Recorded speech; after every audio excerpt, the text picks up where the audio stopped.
Actually, my name is Philu Mogache. I'm a knees going car. Love this MOG for fashion designing coming to you. In the Esther years, he used to make this beautiful suits for Rajesh Khanna. Don't give up. Okay, cry a little bit at the corner if you want to. Goans are fashionistas. In creativity, there is so much. It's vast. I'm sorry, I'm a bit talkative, but I'll finish it very fast. No worries. Namaste. My name is Surraj Palekar and I welcome to our show, the MOG Series. And this is where we talk about MOG in one's lives for their career, a cause, and people in their lives. In today's episode, we have someone who's been creating waves into fashion design industry over 2 decades. Her storied career began under the mentorship of legendary Wendell Rodricks. Yes, we are talking about Philu Martins. So I have this introduction about Philu, which is going to give you guys a peek into her life, which she's been doing over the last 2 decades. A long one, but I'm going to read it out to you guys. Okay, so Philu has been teaching into various institutes before she launched her sought-after brand. Philu Martins' designs embody the modern women's duality, elegance, and playfulness. Her collection features feminine silhouettes crafted from luxurious cotton, silks, and chiffons, intricately embellished with the delicate hand embroideries. These are really designer words, whoever written it. Okay. With a global following, Philu's Goa-based label has showcased at European fashion events, participated in multiple fashion weeks, and retails in stores across India and Goa. Well, beyond bespoke bridal gowns, Philu's portfolio includes luxury resort wear. Philu's commitment to nurturing talent extends to Philu Martins' School of Design, where hundreds of young Goans have gained skills and achieved success under her guidance. Well, guys, let's put our hands together and welcome Philu Martins.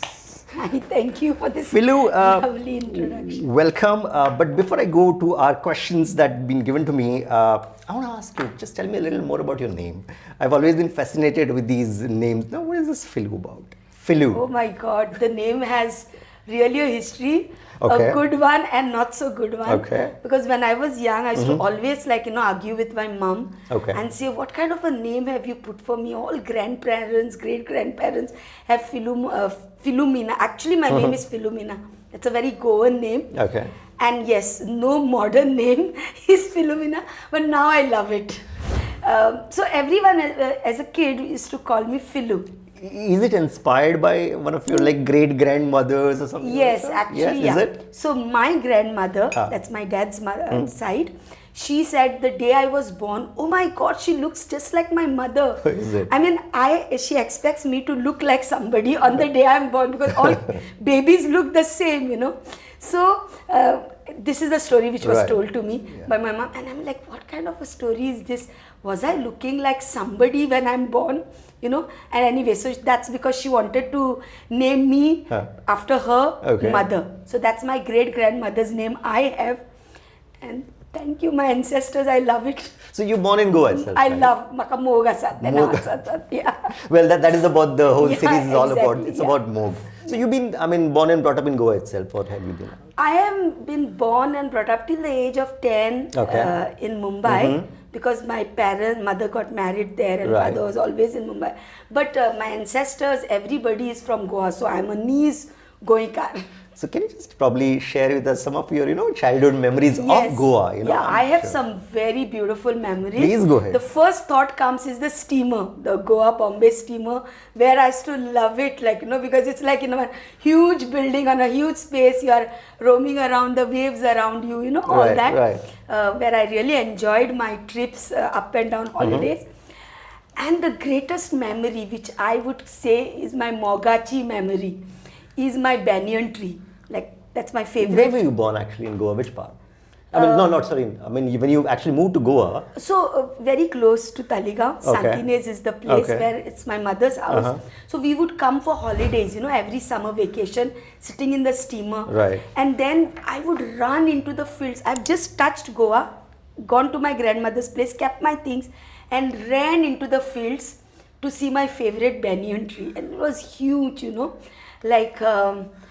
I don't know, I used to love to swing on it. We would make tie those. I think those were very different days than what used to be. Absolutely. As kids, what we used to do during those years. Yeah, and I love that experience. I used to love the trees and all. I used to even climb. I've taken a lot of pasting because of that. So because climbing trees is like, no, you could fall when Yes. you're a kid.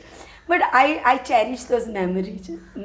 It's beautiful. So is there anything that very specific comes to your mind, when it comes to go, apart from the banyan tree, that you really would say that, this is something that really changed my life, or probably I would never forget, this particular incident in my life that happened to you in Goa? As a kid, when I would come to Goa, yes.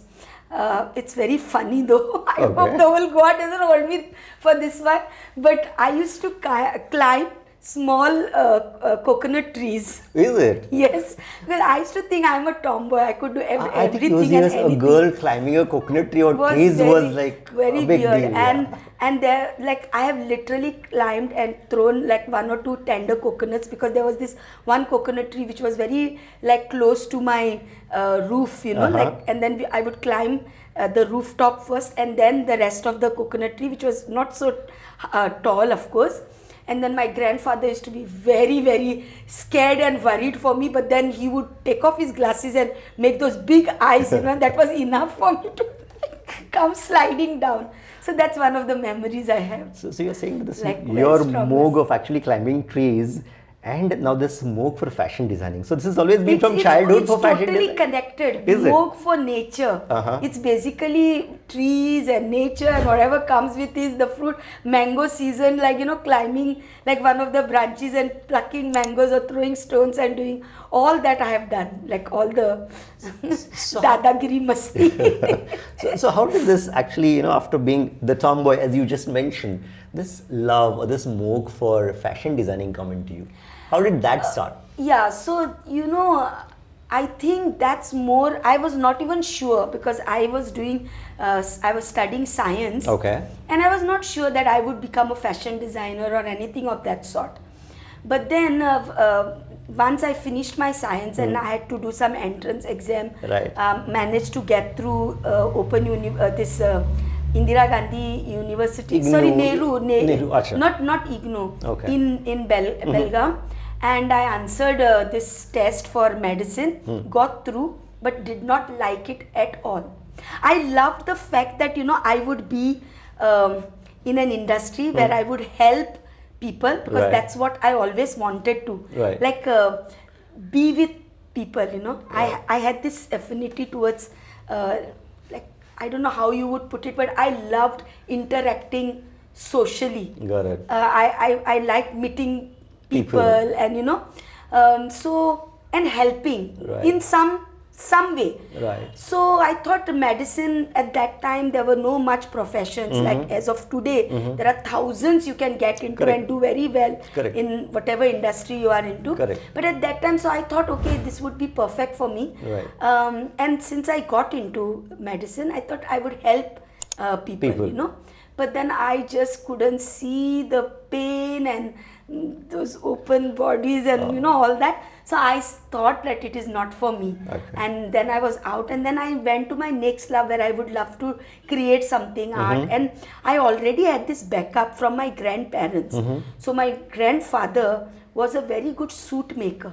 And Okay. in Bombay, in the Esther years, he used to make this beautiful suits for Rajesh Khanna and some of that generation. So I think those years, they were the fashion designers then, But they were called like Tailors. suit makers and Suit tailors. makers or tailors, Today you yeah. have like a little bit of a Fancy words, fancy yes. word, exactly, as a fashion designer. Correct. But then he used to do that, and my Right. grandmother was a very good florist. So she would make these artificial cloth flowers, Right. and sell it at Davidson Company for this bouquets and head Okay. tiaras.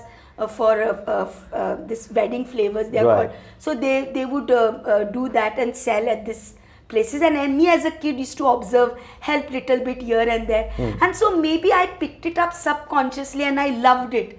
So colors, like Right. dealing with colors and all that. So that's how See, definitely, when you came back to Goa, it's a very, what do you say, blessed state, with nature. But, but considering a career like fashion designing, and in a place like Goa, which is not a metro, which is not like a Mumbai types or Pune types, which is comparatively unfashionable, specifically those years. How did you deal with it? I mean, how did you overcome all these challenges that you must have come then? Because as we just said, fashion designer those years, I don't even know, probably half the people even knew the term. You're absolutely right. But I wouldn't say that one thing about Goa, what I have noticed, and I could even become a brand, at the rate that I am, is because Goans are fashionistas. They have a load of fashion sense, but we did not have an exposure. They always loved to dress up. Correct. Like I think it's the culture of Portuguese as well, which brought this fashion thing in. Right. But Goans love fashion. They love to dress well. That's because I've observed for every occasion they want a new outfit. They want to look their best. And now with the social media, it's good for us fashion designers that they every time want to be Insta ready. Exactly, and wear something. But then yes, as you said, with regards to how come fashion and how did I manage to know like the know-hows, because today there are many colleges in Goa, as well as in Mumbai and all over India. And of course abroad, which we know through the social media what exists where, what do they have to offer. But at that time, nothing of that sort. We couldn't Google with our fingertips and do this kind of a study. We had to individually go to the specific place. And so my dream was NIFT, but at that time it was in Delhi. And that's the only great college I knew, and one was for design, NID. Apart from that, I did not know many colleges, and I knew another 2 colleges in Mumbai, that is Sapphires, where I have studied, and SNDT. So these were the 3 options, but my first love was MOG, was to go to NIFT, which of course did not happen because it was way too far for us, for me to go from Goa to there.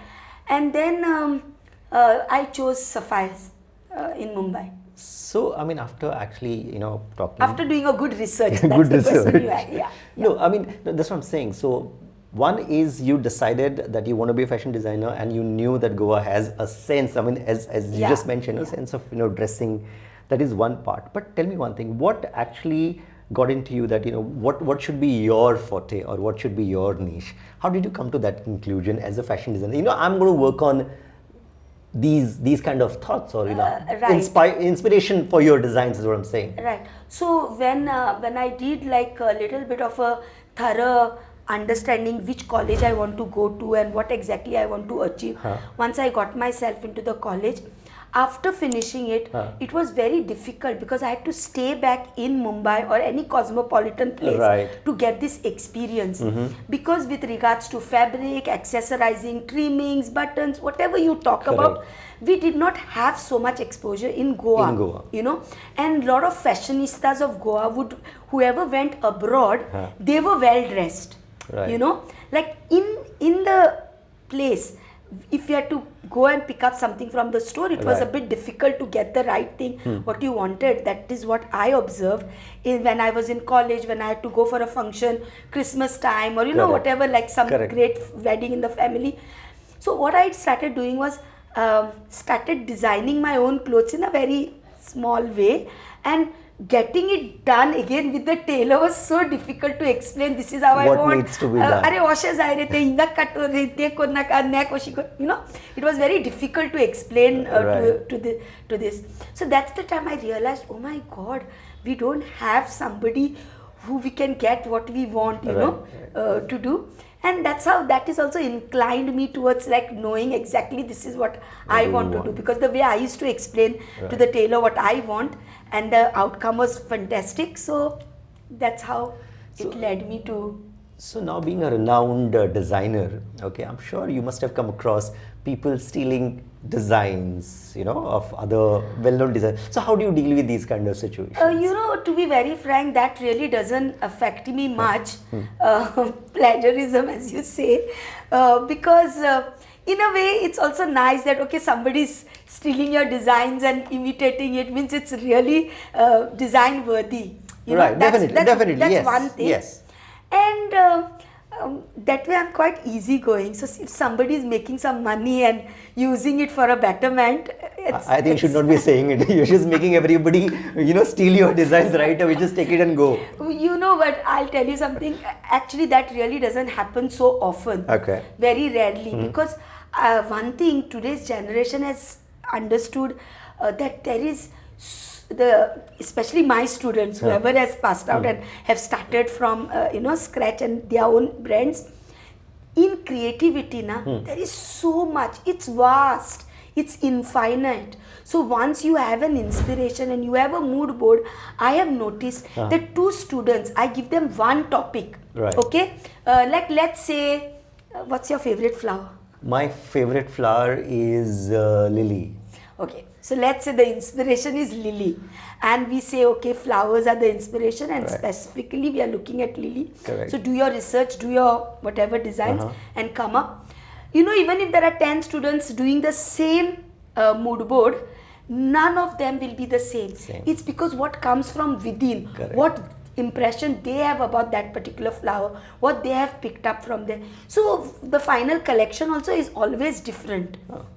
Maybe also we look at silhouettes of the season, like what is the trend right now. So we look at the silhouettes, we look at the colors, we look at the textures, and then with our inspiration we create accordingly. So basically it's different every time, and as I said, it's infinite and it's vast. Definitely. Like the creativity, so each one does differently. So what is this whole idea of actually, because I've been actually passing through this place quite a lot. As I said, I just stay close by. I'd seen this cafe. So what was this whole idea about boutique and a cafe concept? Where did that inspire from?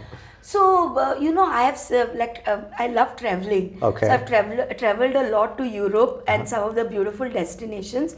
So over there I've seen like today's trend is a cafe with a boutique, and then since we had a space over here, my son was not planning to go abroad and do which were initial his plans. So I said, why don't you start a cafe, and it's going to help help me. People coming to the cafe would also drop in here at my studio, and whoever comes here, by the time they wait for me, because I do a lot of bespoke custom made evening gowns and wedding gowns. So by the time they wait, if the client and they can, and that's exactly what's happening. And it's another place probably for friends to come there, hang out, chill. That's what happened. Exactly. So I've known a couple of your friends who I also happen to know, and they say that you are one of those, very loved person by everyone, by friends, by clients. Mogache Philu. Yeah. So I just want to ask you, what is your MOG in life? Okay, wow, my MOG in life is basically almost everything and anything. But what I really love is, don't laugh at me. No, I'm not. I'll control even if I have to laugh at it. I just love human beings. I love the beings around me. But we see a lot of dogs too here. Exactly, that's what I'm coming to next. I used to be totally scared of dogs. But now I just love dogs. And basically, I don't know if it's getting younger. That's why I love all this. Because I just love animals as well. So any living things, whether it's trees, human beings, I just love. So I have nothing, there is no hate word, in your dictionary. My dictionary. So this was a perfect topic for me. I was very excited when they said, you are going to be interviewed for MOG, Correct. In fact, I did not even know much details about MOG. I had seen the brand. I had loved it. I was a bit jealous about the name because I wanted to take it for one of my brands. Is it? Okay. But nevertheless, I am planning something on the brand called MOGA. Okay. And what will be that about? It's going to be a line which I am planning to create some clothes, very sensuous, romantic clothing, which Goans, travelers who come to Goa, Is it going to be something more like a nightwear line? Not really nightwear, but more like a romantic, let's say you want to take your girlfriend out for dinner. Get me one here, please. Okay. or your daughter, or your, Okay. I don't know if you're married, if you have kids, sorry to say that, but then, you know, I'm just saying, like, if you want to take a lady out for dinner, Right. and you want to gift her something special, with lots of love, with a lot of MOG, you can gift that particular outfit. So that's why it's going to be a line which is very sensuous and cool. I have this in mind for a long time. It never happened because I'm so busy. But then when I saw MOG, I said, oh my God, it's high time before MOGA is taken. I better do this. Because I call a lot of my clients or my friends, hey, MOGA aaya tha. Like, you know, are you coming for this party tonight, or shall we go out for dinner? So that's... So now, being in the industry for like 2 decades, you must have, you have a collab with various clients and various other designers. So what is the major shift that you've actually seen in the industry, in the market over the last 2 decades? I think when I started, as I said, there was no much exposure. But slowly things started changing. Social media came in. So today we know exactly what's happening right now in Paris or Italy or in US where fashion is concerned. In fact, where any subject is concerned, but since we are talking about fashion, my industry, you know, there's loads and loads of exposure because of the social media. So the changes that has happened is people have become more conscious. They know exactly what they want, you know, depending on whether it is in terms of occasion. That's the first thing. What occasion, whether it's a smart casual wear, or you are going for a formal occasion and wearing something very formal, you know, or it's a black tie evening. So this way they are like fashion industry in Goa, they know exactly what they want in terms of colors also. So it makes it very easy to deal today compared to... So you're probably saying that earlier days, people used to say, probably coming to you say, Maga, tu kar go. Make it look nice. I'll see. Or probably now they're actually giving their inputs. In terms exactly, of, you know, yes. I wanted this way, I want that color, see what combination. But the best part is, they also leave a lot of stuff to me, to my experience. My clients who know what I do and what I give them. So they know what they want. And then we put it together and, you know, discuss about it and come up with some crazy cool creation which probably looks 10 on 10 on them. Nice. And that's the job satisfaction. That's the MOG. That's the MOG. Yeah, that's the MOG. Exactly. That's the MOG. So in fact, my next question actually is very specifically, you know, for all these budding models who wants to get into this industry and probably, you know, associate with multiple, you know, fashion designers. So as Philu Martins, okay, what are the kind of qualities that you look for in a model who you think can showcase your brand? You know, as you can see, I am always on the like a healthier side, or voluptuously gorgeous side. And that's what I consider every person, because if you look around, flowers or trees or nature, it's nothing is monotonous, right? In the design industry also, we don't like monotony. We like creativity, we like different, we like contrast. So, and I believe in that, you know. That's the reason why, as I told you in the beginning, I love people. I never like, I don't like to judge. Maybe I have judged. It's not that I've never judged. Professionally, I'm sure you have to. Yeah, but what I'm trying to say here is nothing, no, seriously like putting somebody down, pulling someone down in the judgment. It could be a constructive criticism. And the contrast is, that's what I love. Every human being's nature is different. And I always, you know, compare it to the nature, because flowers are different. Animals, plants, sea, world, it's... Everybody has its own uniqueness. There is so much of uniqueness, and I believe in that. I wouldn't like everyone to be of the same nature. It's okay if some people are envious of something, means it shows something else about their subconscious mind, you know, that way. So I respect all that, and that's the reason why I have this gift to understand and love another human being, you know. And sorry, I'm taking you somewhere else. No, that's but as you said, you know, like about the kind of qualities are looking in a model, you know, to showcase in a model. Coming back to the model, is I was never in the favor of somebody like very tall with a 24 waist, and you know, it started this anorexic world of models when the fashion industry started.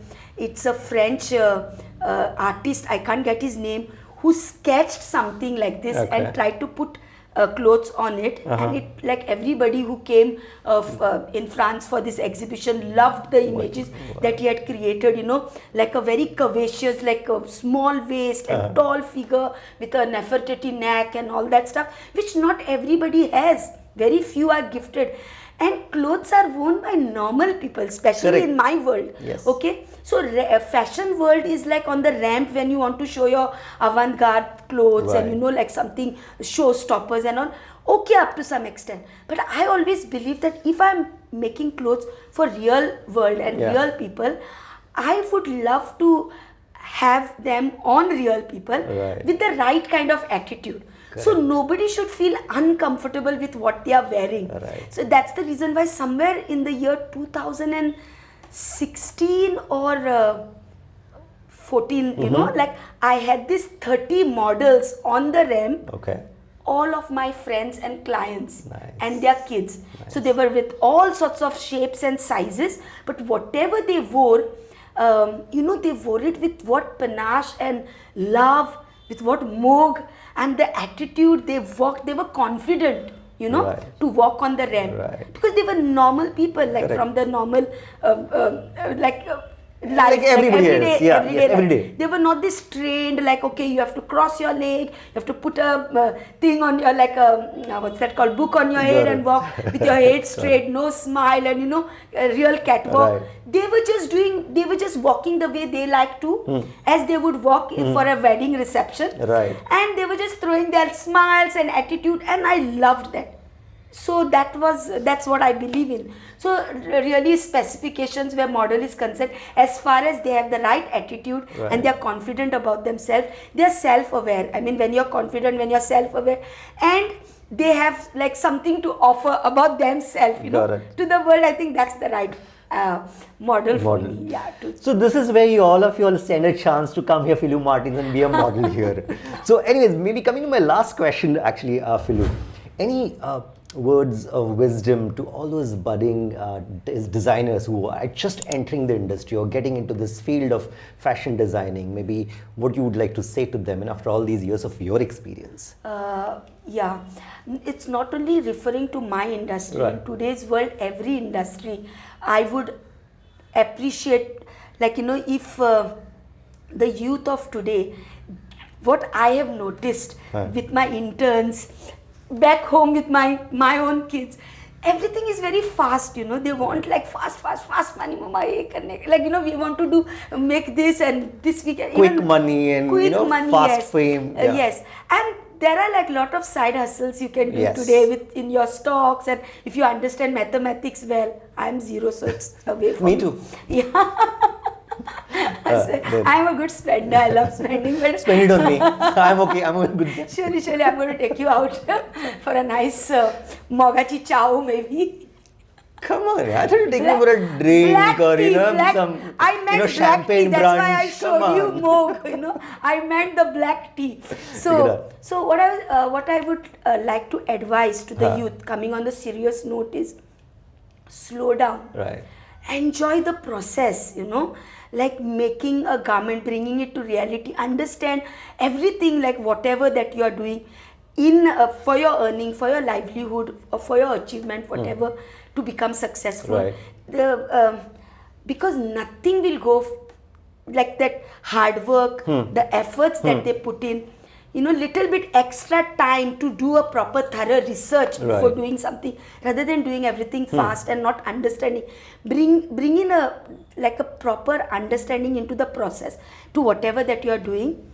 Love that process. When will you come to know that I am in the right track of doing what I am doing? Is when you love it, when you enjoy, when it doesn't feel like a pain, when it doesn't feel like, oh my God, I'm tired, it's so late and I need to rush home. When you don't even know time, when you don't even know that it's time to eat, that means you love it. You know, you're doing it with all your MOG, you know.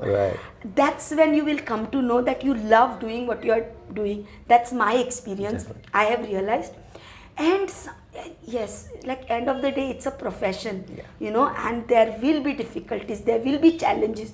Don't give up. Okay, cry a little bit at the corner if you want to, but after that, wipe your beautiful diamond tears, because you know you're Right. getting polished with yeah, whatever yeah. experience you had, and come back to your senses and tell your subconscious mind how much you love what you love. And like I have some few mantras, like you know, for myself, like I'll sit quietly, bring myself to some breathing, you know, at least 3 deep breaths, Right. calm myself down, and then I tell myself, like I do these affirmations, like every day in every way I'm getting better and better.